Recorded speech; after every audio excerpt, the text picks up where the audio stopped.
বহুত দিন একো দিয়া নাই। আজি ৰাতিপুৱাই ৰাতিপুৱাই এই গাহৰি দানা সিজোৱাটোকে দেখাইছোঁ। কি কৰিলি আৰু এতিয়া আজি অমিতাকে কাটি সিজাই খোৱাটো, নহ'লে আমাৰ গাহৰিকেইটাই খুন্দা তুঁহগুৰি নাখায়। আগতে কাচকল আছিলে, কাচকলখিনিও খুৱাই দিলোঁ। আগতে দুটা পালিছিলোঁ আৰু সিটা বিক্ৰী কৰিলোঁ। এতিয়া আকৌ এই সৰু সৰু দুটা আছে, নহ'লে খুন্দা তুঁহগুৰি খাবলৈ টান পায় আকৌ।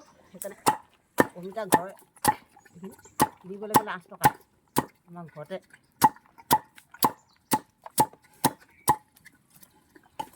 ধুই দিছোঁ, নহ'লে আকৌ বৰ বোকাই চোকাই দিব মন নাযায় গাহৰি। ধুই দিওঁ মই। গাহৰি হ'লে বুলি বৰ লেতেৰাকৈ খুৱাব মন নাযায়।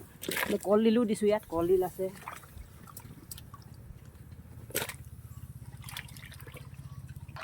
আমাৰ খেতি পথাৰ নাইনো কি আৰু, এই গাহৰিকেইটাৰ লগতে লাগি থাকোঁ এনেকৈ। গাহৰি দিনা সিজাওঁ। কচু ঘৰতে আছিলে, আগতে বহুত আছিলে, এতিয়া নাই। কচু দিওঁ, খুব ভাল কচু আকৌ সেইটো।